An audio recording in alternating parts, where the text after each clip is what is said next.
علی شیر خدا رضی اللہ تعالیٰ عنہ فرمایا کرتے دو ہی تو بندے ہیں جو رب کے رستے میں کسی شے کی پرواہ نہیں کرتے۔ حضور کون سے؟ فرمایا ایک ابو ذر غفاری ہے اور دوسرے علی المرتضیٰ ہے۔ مولا علی فرمایا کرتے یہ نا مسلمانوں میں سے چوتھے یا پانچویں مسلمان ہیں۔ شروع سے ایک سلیم الطبع آدمی، کچھ لوگ طبعاً بڑے نفیس ہوتے ہیں، طبعاً اللہ کی طرف سے شروع سے ہی ان کا جو قبیلہ تھا بنو غفار وہ راہزنی کرتا تھا، لوگوں کو لوٹ لیتا تھا۔ شروع میں یہ کام کیا لیکن جب کچھ لوگوں کی چیخیں کانوں میں گئیں تو چھوڑ دیا، فرمایا نہیں یار طبیعت نہیں مانتا، اور نبی پاک کا کلمہ پڑھنے سے پہلے ہی بتوں کی پوجا چھوڑ کے رب کی عبادت شروع کر دی۔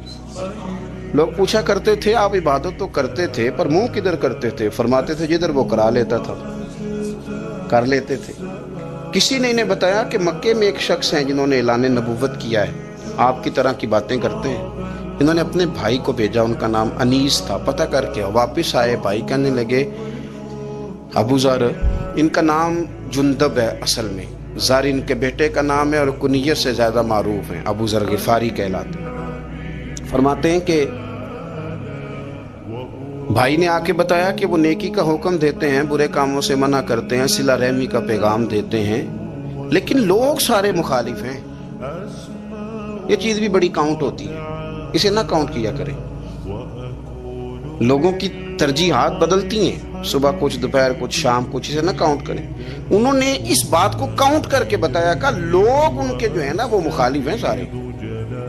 تو حضرت ابو ذر غفاری کہنے لگے مجھے تسلی نہیں ہوئی، میں خود جا کے پتہ کروں گا۔ کہتے ہیں مکہ شریف آیا تو کسی ایسے آدمی سے پوچھ بیٹھا، میں تو کچھ اور سمجھا تھا، وہ کچھ اور نکلا۔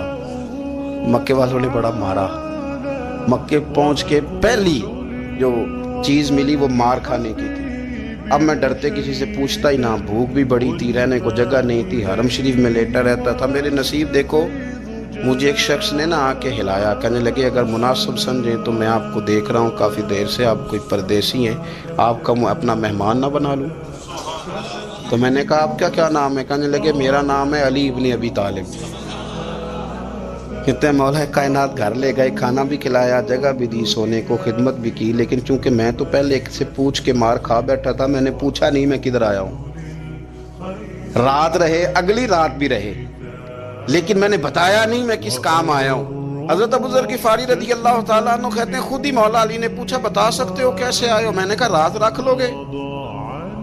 فرمایا بڑا کشادہ سینہ دیا رب نے مجھے، تو بات تو کر۔ کہنے لگے یار میں تو محمد مصطفیٰ کی زیارت کرنے آیا صلی اللہ تعالی علیہ وسلم۔ یہ بے نیاز لوگوں میں سے ہیں حضرت سیدنا ابو ذر غفاری۔ میں حضور کی زیارت کے لیے، حضرت علی کہنے لگے سویرے لے چلوں گا۔ انسان بزدل نہیں ہوتا، ہر انسان بزدل نہیں ہوتا، اور بلا وجہ ٹکراؤ کی پالیسی بنا لینا یہ بھی سیانے لوگوں کا کام نہیں۔ حکمت کے تقاضوں کے مطابق چلنا یہ بھی دلیر لوگوں کا ہی کام ہوتا ہے۔ حضرت مولا علی کہنے لگے صبح لے کے چلوں گا پر حالات ٹھیک نہیں، شرارتی لوگ ہر جگہ ہوتے ہیں، اگر کوئی شرارتیوں کا ٹولہ ملا نا جو کھڑا ہوگا جاسوسی کرنے کے لیے کہ حضور کی طرف کون کون جا رہا ہے، تو میں نیچے جھکوں گا جوتے کا تسمہ ٹھیک کرنے کے لیے، لیکن آپ نے نہیں کھڑے ہونا، آپ نے چلتے رہنا ہے تاکہ کسی کو شک نہ ہو۔ کہتے ہیں اس ترتیب سے حضرت علی مجھے لے کے گئے، میں حضور کی بارگاہ میں پہنچا۔ مولا علی کہتے ہیں بڑے بڑے لوگ سوال کرتے تھے پر یہ شروع سے سلیم الطبع تھے، مجھے کہہ لینے دینا، انہوں نے ماننا ہوتا ہے وہ لمبے سوال کرتے ہی نہیں، مان جو لیا تو لمبے سوالوں کی ضرورت ہی کوئی نہیں۔ کہتے ہیں لوگ بڑے بڑے سوال کرتے تھے پر ابو ذر نے 2-3 باتیں ہی پوچھی اور آگے جا کے کہنے لگے حضور ہاتھ بڑھائیں مجھے کلمہ پڑھائیں۔ نبی پاک صلی اللہ علیہ وسلم نے کلمہ پڑھایا، فرمایا باہر جا کے نا ابھی ذکر کرنا کہ تم مسلمان ہو گیا، یہ ماریں گے۔ عرض کی حضور انہیں مارنے دے، میں آیا بھی مار کھانے، انہیں مارنے دے نا۔ پڑا فلک کو کبھی دل جلوں سے کام نہیں، داغ دہلوی نے کہا تھا پڑا فلک کو کبھی دل جلوں سے کام نہیں، اور جلا کے راکھ نہ کر دوں تو داغ نام نہیں۔ ماری تو کھانے آئے ہیں، مارنے دے، کرنے دے زہر جتنا لگانا ہے لگانے دے۔ باہر جا کے اعلان کیا، مکے والوں نے مارا، اتنا مارا کہ بے ہوش ہو گئے۔ پھر کسی نے بتایا کہ تم نے گزرنا بھی ہے ان کے علاقے سے، بنو غفار سے، پھر ان کا پتہ بھی ہے یہ لوگ بڑے سخت ہیں۔ پھر چھوڑا، تبن بڑے جلالی تھے، زاہد مزاج تھے، فرماتے تھے کہ جو تمہاری ضرورت سے زیادہ ہے وہ سارا صدقہ کرو، کنز کے معاملے میں ان کا رویہ یہ تھا، صرف حضرت صدیق اکبر کو کچھ نہیں کہا انہوں نے، باقی حضرت عمر جیسے آدمی کو بھی کھڑا کر کے کہہ لیتے تھے یہ مال کیوں رکھا ہوا ہے خزانے میں، بانٹتے کیوں نہیں سارا؟ اور جناب عثمان غنی رضی اللہ تعالیٰ عنہ کے ساتھ تو باقاعدہ کئی دفعہ اس موضوع پر گفتگو کی۔ وہ کہتے تھے کہ جب اللہ کہتا ہے قرآن میں کہ مال دولت جمع نہیں کرنی، تو وہ جو لوگ تھے وہ بھی بڑی شانوں والے تھے، وہ کہتے تھے کہ اللہ نے جب زکوٰۃ فرض کی تو مال جمع ہوتا ہے تو زکوٰۃ فرض ہوتی ہے نا، جب فطرانے کا کہا تو مال ہوتا ہے تو فطرانہ آتا ہے نا، تو آپ جو کہہ رہے ہیں وہ ٹھیک ہے پر آپ اعلیٰ بات کر رہے ہیں تقوی کی، سارا بانٹو۔ تو حضرت ابو ذر غفاری کہتے تھے چلو ٹھیک ہے تمہاری بھی بات مان لیتا ہوں، پر یہ بتاؤ مدینے والے کا اپنا طریقہ کیا ہے؟ کہ بھئی حضور کا طریقہ تو وہی ہے جو آپ بتا رہے ہیں۔ تو فرمانے لگے پھر اس رستے نہ چلیں جو رستہ مدینے والے رسول کا ہے، اور حضور سے نبی پاک سے عشق کرتے بڑا کھل کے۔ یہ صحابہ صفہ میں سے تھے۔ کلمے پڑھنے کے بعد جو طبیعت جلالی تھی تو حضور نے بھیج دیا، فرمایا واپس جاؤ اپنے قبیلے میں تبلیغ کرو۔ واپس گئے، بھائی کو مسلمان کیا، والدہ کو مسلمان کیا، قبیلہ سارا مسلمان کیا، وہیں رہے۔ ہجرت مدینہ کے بعد آئے تبوک کے موقع کے قریب، اور حضور نے صحابہ صفہ میں رکھ لیا۔ نوکری کرتے مدینے والے رسول کی، دلیر آدمی تھے، بڑا قبیلہ تھا، پر ڈیوٹی کرتے، ڈیوٹی خدمت کرتے۔ ایک بیٹا تھا زار اس کا نام تھا، اس کی ڈیوٹی لگائی تم نے میرے نبی پاک کے اونٹ چرانے۔ ڈاکو آئے تو صاحبزادہ اونٹوں کی اونٹنیوں کی حفاظت کرتے شہید ہو گیا۔ اور یہ انوکھا بندہ ہے جس نے شرط لگائی تھی کہ میں نے کالی سیاہ رنگ کی عورت سے شادی کرنی۔ انوکھا بندہ ہے۔ ایک بیٹی تھی ایک بیٹا، بیٹا شہید ہو گیا، بیوی سے کہا تم نے نبی پاک کے گھر میں خدمت کرنی ہے، حضور کے گھر والوں، اور میں نبی پاک کی نوکری کروں گا۔ حضور کی خدمت کرتے، ہر وقت خدمت میں رہتے۔ اور حضور جب آتے نا، صحابہ صفہ میں یہ شامل تھے جو لوگ دین سیکھتے، حضور جب آتے تو سب سے پہلے آ کے حضرت ابو ذر غفاری کا پوچھتے، بلائیں، اور جب بات کرتے حضور تو بار بار ان کو مخاطب کر کے بات کرتے۔ حضرت ابو ذر غفاری رضی اللہ تعالیٰ عنہ کا نبی پاک سے اتنا پیار کہ ہماری بھی مشکل حل کر دی۔ ابو داؤد شریف میں موجود ہے، ایک دن کہنے لگے یا رسول اللہ صلی اللہ علیہ وسلم، اگر کوئی بندہ کسی سے پیار بڑا ہی کرے پر اس جیسے عمل نہ کر سکے، کوشش کرے کرنا، لوگ ہمیں کہتے ہیں نا جی پیار بڑا، عمل بھی تو کرو نا، بھی کرنا چاہیے، پر انسان ہے نا، غلطی بھی تو ہو ہی جاتی ہے۔ اب ہم عمل نہیں کر سکتے تو تم ہمیں پیار بھی نہیں کرنے دو گے، مہربانی کرو پیار تو کرنے دو نا۔ حضرت ابو ذر غفاری نے کہا، ابو داؤد شریف میں موجود ہے، یا رسول اللہ صلی اللہ تعالی علیہ وآلہ وسلم، حضور پیار بڑا کرے پر ان جیسے عمل نہ کرے تو حکم کیا ہے؟ تو حضور نے فرمایا پیار سچا کرے، اللہ قیامت کے دن جس سے محبت کرے گا نا اس کے ساتھ ہی دونوں کو اکٹھا فرما دے گا۔ تو حضرت ابو ذر نے فوراً کہا، حضور پھر مجھے آپ سے بھی بڑا پیار ہے، رب سے بھی بڑا پیار ہے۔ فرمایا فکر نہ کرنا، جنت میں اکٹھے ہی جائیں گے۔ اتنی محبت رسول پاک کی ذات کے ساتھ، حضور کی نوکری کرنا۔ ایک دن خدمت کرتے کرتے سو گئے، حضور مسجد میں آئے پتہ کرنے کہ ابو ذر آرام کر رہا ہے۔ یہ بھی مزہ ہوتا ہے، خیال رکھنا اپنے درویشوں کا، کیا کھایا کیا پیا، کہاں سوئے۔ حضور رات کو آئے، یہ سوئے ہوئے، فرماتے ہیں حضور نے میرا انگوٹھا ہلایا، میں اٹھ کے بیٹھ گیا، حضور بھی میرے پاس بیٹھ گئے، اور میں ابو ذر بڑا پیار کرتے ہو، سونے آپ کو پتہ ہی ہے، کہ یار تو بڑی نوکری کرتا ہے، ایک دن وہ بھی آئے گا جس دن تجھے میری مسجد اور میرے شہر سے جانا پڑے گا، پھر کیا کرو گے؟ تو عرض کی حضور کسی کی طاقت ہے مجھے آپ کے شہر سے نکالے؟ میں تلوار نکال لوں گا۔ نبی پاک نے فرمایا تلوار نہ نکالنا، جہاں تمہیں بھیجا جائے چپ کر کے چلے جانا۔ حضور کب تک؟ فرمایا جب تک اللہ تیری اور میری ملاقات نہیں کرا دیتا، یعنی وصال تک۔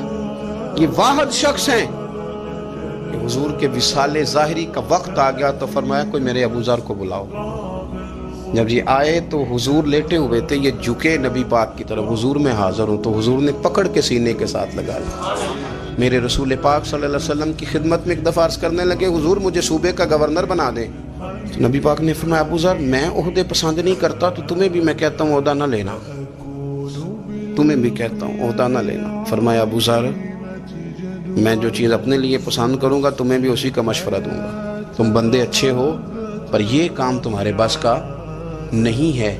بڑے زاہد آدمی میرے رسول کریم صلی اللہ تعالی علیہ وآلہ وسلم نے ان کے بارے میں فرمایا جس طرح نبیوں میں حضرت عیسیٰ علیہ السلام ہوئے. حضرت عیسیٰ دیکھیں نا، انبیاء میں اللہ تعالیٰ نے ہر قسم کی عظمت نبیوں کو دی. جناب سلیمان علیہ السلام کا تو تخت بھی ہوا میں اڑتا تھا، جن تک تابع دار تھے. اور نبیوں میں حضرت عیسیٰ بھی ہیں جن کے پاس گھر بھی کوئی نہیں، شادی بھی کوئی نہیں کی، اینٹ سرانے رکھ کے تکیہ بناتے. ایک ان کے پاس کنگھی تھی اور ایک پیالہ تھا. دیکھیں جو بندہ نیک ہو نا، وہ بھی نیک ہیں، اللہ کے نبی ہیں. آپ اپنا تقوی مسلط نہیں کریں گے، جو وہ کر رہے ہیں وہ بھی مخلص ہو کے کر رہے ہیں. حکومتیں جو چلانی ہیں تو وہ کس نے چلانی ہے؟ اگر نیک بندے نہیں آئیں گے تو غلط لوگ آئیں گے، قوموں پہ ظلم کریں، وہ بھی اپنی جگہ ٹھیک ہے. لیکن یہ جو کر رہے ہیں یہ بات بھی اپنی جگہ بالکل ٹھیک ہے. ہم پتہ کیا کرتے ہیں؟ ہم چیزوں کو مسلط کرتے ہیں، ایک دوسرے پر مسلط نہیں کریں چیزوں کو. آپ جو کر سکتے ہیں، جو رستہ آپ کو صحیح لگتا ہے اختیار کر لیں. یہی تو ہمارے دین کا حسن ہے کہ سارے رستے واضح کر کے ہمیں دکھاتا ہے. حضرت عیسیٰ علیہ السلام نے ایک دن دیکھا کہ ایک بندہ نا انگلیوں کے ساتھ اپنے بال سیدھے کر رہا ہے. تو آپ نے فرمایا یار کنگھی کے بغیر بھی کام چل سکتا ہے، کنگھی بھی خیرات کر دی. دیکھا ایک بندہ ہاتھ کا تکیہ بنا کے لیٹا ہے تو فرمایا اینٹ بھی دے دو، کسی کے کام آ جائے گی. ایک دن دیکھا کہ ایک بندہ نا یوں چلو میں پانی پی رہا ہے، فرمایا پیالہ بھی رہنے دو، اس کے بغیر بھی کام چل ہی جاتا ہے. جناب عیسیٰ کا یہ زہد تھا.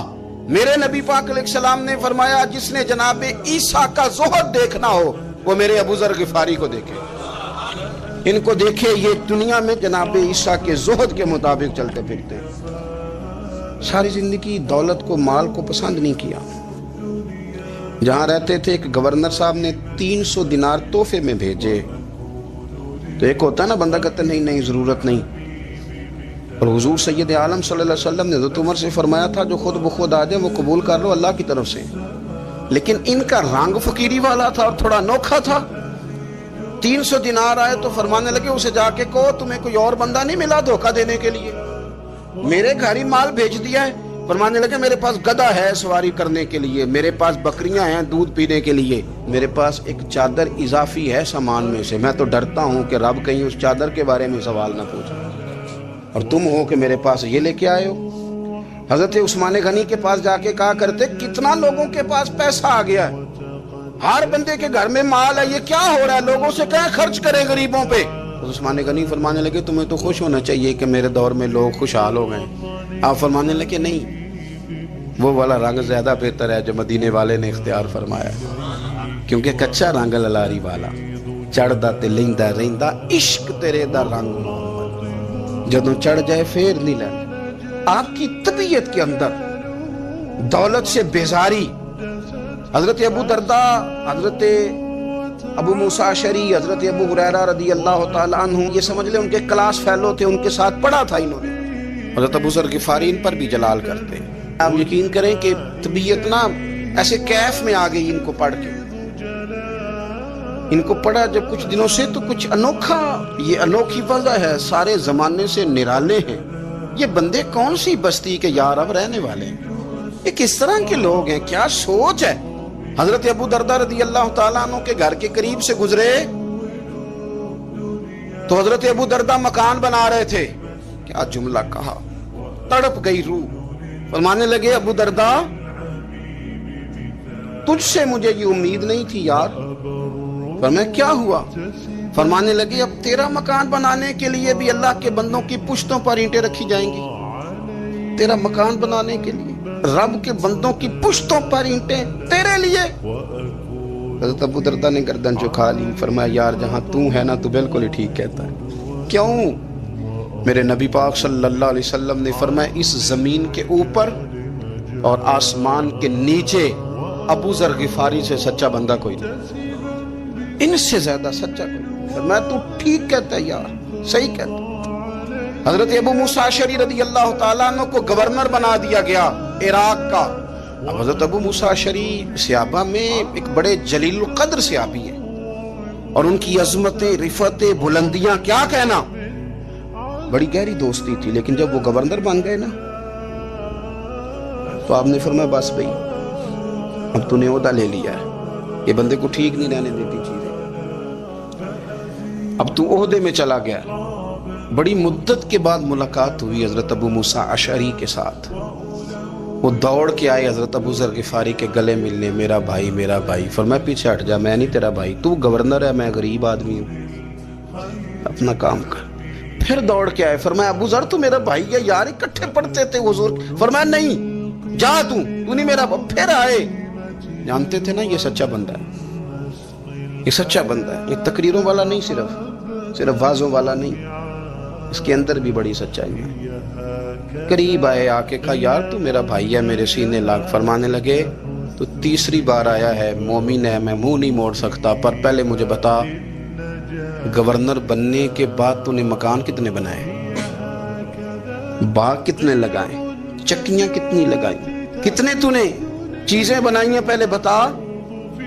حضرت ابو موسیٰ اشعری نے ان کا ہاتھ پکڑا، رونے لگے، کہنے لگے جس محبوب سے تو نے تربیت لی ہے میں بھی انہی کا نوکر ہوں، جن کپڑوں میں میں عراق گیا تھا میرے آج بھی وہی ہیں یار۔ کیا بات کرتا ہے تو، میرے وہی ہیں۔ مجھے بتا اگر یہ عہدے خدمت کے ہم نہیں لیں گے تو پھر کیا ظالموں کو دیں گے، غیروں کو دیں گے؟ نہ کر، کچھ نہیں بنایا۔ حضرت سیدنا ابو موسیٰ اشعری رضی اللہ تعالیٰ عنہ روئے، اور جب کہا نا کوئی شے نہیں میرے پاس، تو فرمایا اچھا چل آ جا، پھر سینے لگ جا، تو واقعی میرا بھائی ہے۔ پھر حضرت ابو ذر غفاری نے محبت فرمائی، وہ درویشی، وہ فقیری، وہ سادگی، وہ نورانیت، وہ دل کے ساتھ اندر۔ ہمارے تو بہت سارے لوگ ہیں جو کہتے ہو کہاں لے جانا ہے مال، کیا ضرورت ہے مال کی، ہر وقت مال کی مخالفت کرتے ہیں، لیکن دل ان کا کہتا ہے کہ آئے صحیح، کسی طریقے سے پہنچے صحیح۔ حضور نے فرمایا بعض لوگوں کی زبانیں شہد سے زیادہ میٹھی، دل بھیڑیے سے زیادہ خطرناک۔ اوپر سے کہہ کچھ رہے ہیں، اندر حالات کچھ اور ہیں۔ لیکن حضرت ابو ذر غفاری رضی اللہ تعالیٰ عنہ دوری دولت سے، آپ فرماتے کیوں ہیں لوگوں کے پاس مال، کس لیے اتنا مال جمع کیا ہے؟ کیا ساری غریبی ختم ہو گئی ہے، غربت مٹ گئی ہے ساری؟ کیوں لوگ مال بناتے ہیں؟ ایک اور آپ کی کلاس فیلو تھے جو بصرے کے گورنر بنے، عبداللہ بن عامر رضی اللہ تعالیٰ۔ ایک صاحب سے ملاقات ہوئی، جناب نافع تائی ان کا نام تھا، تو حضرت ابو ذر غفاری سے وہ بڑے شوق سے ملنے آئے، حضور کے صحابی سمجھ کر کے۔ فرمایا کہاں کے رہنے والے ہو؟ کہا میں تو بصرے کا رہنے والا ہوں۔ فرمایا وہاں میرے ایک کلاس فیلو ہیں عبداللہ بن عامر، کہا وہ تو آج کل گورنر ہیں۔ فرمایا میرا ایک پیغام دے دو گے اس کو جا کے؟ کہا حضور دے دوں گا۔ فرمایا اس سے جا کے کہنا تو گورنر بن کے بھی زندہ ہی ہے، اور میں پانی کا پیالہ پیتا ہوں، کھجور کھاتا ہوں اور رب کی عبادت کرتا ہوں، میں بھی تو زندہ ہی ہوں نا، تو بھی زندہ ہی ہے، اس سے آگے کچھ نہیں۔ اور میں کھجور کھاتا ہوں، پانی کا پیالہ پیتا ہوں، میں بھی تو زندہ ہوں نا۔ اللہ اکبر۔ نافع تائی کہتے ہیں اس پیغام کی سمجھ نہیں آئی، لیکن میں لے کے گیا، عبداللہ بن عامر سے میری ملاقات ہوئی تو میں نے کہا جی ایک پیغام دینا ہے، تو انہوں نے کچھ توجہ نہیں کی۔ جب میں نے بتایا نا کہ حضرت ابو ذر غفاری کا پیغام ہے تو ان دونوں آنکھیں کھول دی، کہنے لگے جلدی بتاؤ انہوں نے کیا کہا ہے۔ فقر اور درویشی کے رستے پہ چلنے والوں کے امام سیدنا ابو ذر غفاری نے کیا کہا ہے؟ تو کہتے ہیں مجھے پاس بٹھا لیا، شفقت فرمائی، کہنے لگے اب بتاؤ انہوں نے کیا کہا ہے؟ تو عرض کرنے لگے انہوں نے کہا ہے کہ تو گورنر ہے، تو بھی زندہ ہے، اور میں کھجور کھاتا ہوں، پانی پیتا ہوں، رب کو یاد کرتا ہوں، میں بھی تو زندہ ہی ہوں نا۔ کہنے لگے ایک دفعہ پھر کہہ۔ انہوں نے کہا تھا کہ میں کھجور کھاتا ہوں، پانی پیتا ہوں، عبادت کرتا ہوں، میں بھی تو زندہ۔ کہا ایک دفعہ پھر کہہ۔ کہتے ہیں تیسری دفعہ کہا تو وہ اتنا روئے کہ انہوں نے چادر میں منہ چھپا لیا۔ کہنے لگے یار وہ ٹھیک ہی کہتا ہے، صحیح کہتا ہے، اتنا مال، اتنے عہدے، اتنی چیزیں، اتنا کچھ جمع کر کے رکھا ہے، ان کا حساب دینا، ان چیزوں کی اللہ کے حضور کیا عذر پیش کریں گے، کس طرح رب کی بارگاہ میں بتائیں گے، کیا وجہ تھی، کن چکروں میں ہم نے زندگی گزار دی۔ سیدنا ابو ذر غفاری رضی اللہ تعالیٰ عنہ نے اپنی حیات مبارکہ ساری کی ساری فرماتے تھے کہ ہم نہیں عمل کریں گے تو کون کرے گا۔ وہ خاص سادگی، وہ خاص، اور پتہ میرے نبی پاک نے کیا فرمایا؟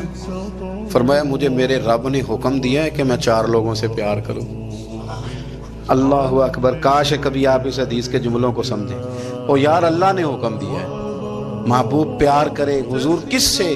تو پہلے 3 مرتبہ نبی پاک نے ایک ہی شخص کا نام لیا، فرمایا علی سے، علی سے، علی سے، پھر فرمایا ابو ذر غفاری سے، پھر فرمایا جناب مقداد سے، پھر فرمایا سلمان فارسی سے۔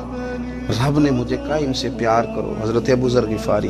تبوک کے موقع پر نا اونٹ پہ بیٹھے تھے، پیچھے رہ گئے، اونٹ پر بیٹھے تھے تو پیچھے رہ گئے، اونٹ سست تھا، تھک گیا، چل نہیں رہا تھا۔ حضرت ابو ذر غفاری رضی اللہ تعالیٰ عنہ پہلے تو اسے لے گئے ایک گاؤں میں کہ اونٹ بیمار ہو گیا، اس کا علاج کرایا، لیکن جب وہ ٹھیک نہ ہو سکا نا تو اونٹ وہیں چھوڑ دیا۔ حضور صلی اللہ علیہ وسلم کے پیچھے ضرور پہنچنا ہے میدان تبوک میں، تو جو سامان تھا وہ سارا پشت پہ رکھا اور اکیلے ہی چل دیے، تنے تنہا اور پیدل۔ سامنے سے گرد اڑتی ہوئی نظر آئی تو لوگوں نے کہا حضور پتہ نہیں کون آیا ہے۔ فرمایا تمہیں نہیں پتہ، مجھے تو پتہ ہے نا، ابو ذر غفاری آیا ہے، ابو ذر غفاری آئے۔ پھر حضور نے فرمایا یمشی واحدہ و یموت واحدہ و یبعث واحدہ، فرمایا یہ تنہا چلتے ہیں، یہ تنہا ہی دنیا سے جائیں گے، تنہا ہی اٹھائے جائیں گے، تنہا چلتے ہیں، تنہا ہی دنیا سے جائیں گے، انتقال تنہا ہی اٹھائے جائیں گے۔ یہ بہت زیادہ سختی کرنے لگے صحابہ پہ، بہت زیادہ۔ تو حضرت عثمان غنی رضی اللہ تعالیٰ عنہ نے فرمایا کہ آپ اپنے مزاج کے لحاظ سے تو درست ہیں، پر جو چیز آپ طاری کرنا چاہتے ہیں جب شریعت گنجائش دیتی ہے تو آپ کیوں اتنی سختی فرماتے ہیں؟ تو فرمانے لگے ٹھیک ہے پھر مجھے ربضہ جانے کی اجازت دے دو۔ ربضہ ایک بستی تھی، جنگل تھا، وہاں کوئی آتا جاتا نہیں تھا، اسی کسے دے کچھ نہیں چلا کرتے تو نہ کچھ ہڈا دردی۔ حضور نے کہا تھا نا یمشی واحدہ، اکیلا چلے گا، ربضہ چلے گیا۔ حضرت سیدنا عثمان غنی نے کہا یہ کچھ بکریاں لے جاؤ، دودھ پی لیا کرنا۔ فرمایا عثمان مجھے مال کی تو ضرورت پہلے دن سے ہی کوئی نہیں، مجھے تو رب رسول کی ضرورت ہے، ان کی کرم نوازیاں میرے ساتھ رہتی ہیں۔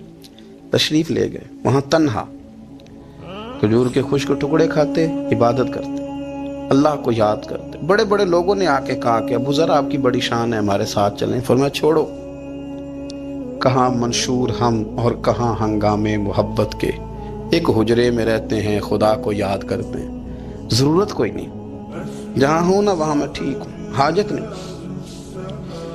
وصال کا وقت آ گیا، دنیا سے جانے کا ٹائم آ گیا، اکیلے ہیں، بیوی ہے اور بیٹی ہے، جنگل کا علاقہ ہے، حج ہو گیا، رستے بند ہو گئے، بیمار ہو گئے۔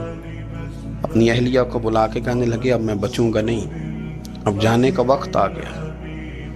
میں نے فقیری جو حضور کی دیکھی تھی اس میں نے وقت گزارا ہے، اور دیکھ میں جا بھی فقیری میرا لے سجدہ سا توڑ نہیں پائی، جان بھی دیتی تیرا تیرے، اب جانے کا وقت ہے۔ تو اس طرح کرنا، اگر تیرے پاس کوئی کپڑا ہوا تو مجھے کفن دے دینا، نہ ہوا تو اللہ کے سپرد کر دینا۔ کہا ہم دو عورتیں ہیں، جنازہ غسل کفن۔ فرمایا رب جماعت بھیجے گا میرے لیے، لوگ آئیں گے، میرے نبی پاک نے مجھ سے وعدہ کیا تھا آئیں گے نا لوگ۔ تو اہلیہ کہنے لگی ابو ذر آپ کو کیسے پتہ ہے کہ آپ اس صحرا میں انتقال کر دیں گے، اللہ شفا دینے والا ہے۔ فرمانے لگے ہم 3-4 لوگ بیٹھے تھے تو حضور نے فرمایا تھا تم میں سے ایک شخص صحرا میں اکیلا انتقال کر جائے گا، تو وہ میرے جتنے باقی ساتھی تھے وہ سارے انتقال کر گئے، اب میں اکیلا ہی بچا، مجھے پتہ ہے وہ میں ہی ہوں، تو تم دیکھنا تمہیں کوئی نہ کوئی مل جائے گا غسل کفن کے لیے۔ آپ کی اہلیہ کہتی ہیں کہ میں اٹھی، کبھی دوڑ کے میں باہر جاتی، سڑک پہ جا کے دیکھتی کوئی گزر رہا ہے، پھر میں آ کے کہتی حج ختم ہو گیا ہے، رستے بند ہو گئے ہیں، کون آئے گا جنگل؟ پھر میں آ کے ان کی تیمارداری کرتی، پھر اٹھ کے جاتی، پھر میں آ کے تیمارداری کرتی۔ اچانک میری نظر پڑی تو ایک چھوٹا سا قافلہ آ رہا تھا، اس قافلے میں چند لوگ تھے اور سب سے بڑھ کر صحابی رسول حضرت عبداللہ ابن مسعود بھی تھے۔ میں نے ان کو اشارہ کیا تو وہ دوڑے آئے، کہنے لگے بہن کیا ہے؟ میں نے کہا یہاں ایک شخص ہے، تمہاری تھوڑی سی ضرورت ہے اس کو۔ حضرت عبداللہ ابن مسعود کہنے لگے کون ہے بی بی؟ کہتی میں نے کہا کہ وہ ابو ذر غفاری ہیں۔ کہتی تڑپ کے روئے عبداللہ ابن مسعود، تڑپ کے کہنے لگے ابو ذر میرے نبی پاک کا پیارا، میرے ماں بھی اس پہ قربان، میرا باپ بھی قربان، کدھر ہے جلدی بتاؤ۔ کہتی میں لے آئی، 4-5 لوگ تھے وہ تو سیدنا ابو ذر غفاری کہنے لگے عبداللہ میرا وصال ہو جائے گا لیکن یاد رکھنا میری بیوی کے پاس کفن کے لیے کپڑا موجود نہیں. وہ لے اسے جنازہ توڑ ہی نہیں پائی. جان بھی دیتی رات تیرے کفن کے لیے کپڑا نہیں ہے لیکن تم میں سے نا وہ بندہ کوئی کپڑا نہ دے جو کبھی کسی سرکاری عہدے پہ رہا ہو. وہ بندہ میرے کفن کے لیے کپڑا نہ دے کسی سرکاری عہدے پہ رہا ہو. ایک انصاری جوان کہنے لگا ابو ذر میں کبھی کسی عہدے پہ نہیں رہا, اگر آپ میری چادر قبول کر لیں کفن کے لیے. میں ٹھیک ہے, میں نے نا حضور کے طریقے پر زندگی گزاری ہے, چپ کر کے میرا جنازہ پڑھ دینا اور مجھے کہیں اور نہ لے کے جانا. اسی کسی دے کچھ نہیں لگتے نہ کوئی ساڈا دردی یعنی کسی صحرا میں جنگل میں یہیں قبر کھود کے مجھے دفن کر دینا, مجھے جانے نہیں ہے کسی جگہ. حضرت عبداللہ ابن مسعود رضی اللہ تعالیٰ عنہ نے جنازہ پڑھایا اور اس درویش کو جو 5ویں یا 4تھے مسلمان ہیں ان کو وہاں دفن کیا. جب خبر پہنچی نا مدینے تو سب سے زیادہ آنسو مولا علی نے بہائے, سب سے زیادہ حضرت علی نے. لوگوں نے کہا اتنا کیوں روتے ہو؟ فرمایا 2 ہی تو بندے تھے جو اللہ کے راستے میں کسی کی پرواہ نہیں کرتے تھے, اب ایک ہی رہ گیا ہے. کہا حضور کیا مطلب؟ فرمایا 2 ہی تھے, ایک ابو ذر اور ایک علی. اب اکیلا علی تو رہ گیا, وہ چھوڑ کے چلے گئے. حضرت سیدنا ابو ذر غفاری رضی اللہ تعالیٰ عنہ اس عظیم شخص کا نام ہے. سردار قبیلے سے تعلق تھا, بڑے بہادر تھے, اور حضور کو فقیری میں دیکھا تو پھر زندگی اسی فقیری میں گزار دی, اسی فقیری میں اسی طریقے میں وفا کر کے نا اسی رنگ میں گزار دی, انہی نقشوں پہ رہے. اگرچہ جائز تھا, بڑے بڑے لوگ تھے, حضرت عبد الرحمن ابن عوف بڑا مال تھا, حضور نے ان کو جنتی کہا, ان کے پیچھے نماز پڑھی, سب ٹھیک تھا. پر فرماتے تھے یار میں انکار نہیں کرتا پر میرے نبی نے فقیری کی, حضور نے ایک وقت کھایا ایک وقت بھوک کاٹی, تم کس طرح بھر بھر کے پیٹ کھاتے ہو, تم کس طرح اتنی آسانیاں دیکھتے ہو. حضرت ابو ذر غفاری فرماتے تھے مجھے میرے نبی پاک نے 6 باتوں کی وصیت کی تھی. اپنے بچوں کو بھی بتاتے تھے, دوستوں کو بھی 6 باتوں کی حضور نے وصیت کی تھی. سب سے پہلے حضور نے فرمایا تھا ابو ذر مسکینوں سے محبت کرتے رہنا. دوسرا نبی پاک صلی اللہ علیہ وسلم نے فرمایا تھا جب بھی دیکھنا نیچے والوں کو دیکھنا, اوپر والوں کو نہ دیکھنا. مالداروں جاگیرداروں پہ توجہ نہ کرنا, ذہن خراب ہوگا. نیچے دیکھنا, غریبوں کی طرف توجہ رکھنا. تیسرے نمبر پر نبی پاک صلی اللہ علیہ وسلم نے فرمایا تھا ہر حال میں حق بات کہنا اگرچہ وہ کڑوی ہو. چوتھے نمبر پہ میرے محبوب نے فرمایا تھا اللہ کے معاملے میں کسی کی پرواہ نہ کرنا, کوئی کیا کہتا ہے کہتا رہے, تم رب کے رستے پہ چلتے رہنا, ملامت کی پرواہ نہ کرنا. اور 5ویں نمبر پر میرے نبی پاک نے مجھ سے کہا تھا اگر رشتہ دار تجھ سے تعلق توڑیں بھی نہ تو جوڑ کے رکھنا, صلہ رحمی نہ چھوڑنا. اور 6 نمبر پر حضور نے فرمایا تھا اللہ کے عرش کے خزانوں میں سے خزانہ ہے لا حول ولا قوت الا باللہ العلی العظیم. حضور نے فرمایا اسے پڑھتے رہنا, اسے کبھی نہ چھوڑنا. اے اللہ ان نیک اور پاک لوگوں کا صدقہ ہمارے دلوں کو تقوی عطا فرما. اپنی زندگی میں اللہ کی مدد کی طرف بڑھیں, مالک کی مدد کا حصول اختیار کرنے کی کوشش کریں, اللہ کے ساتھ اپنے آپ کو جوڑیں.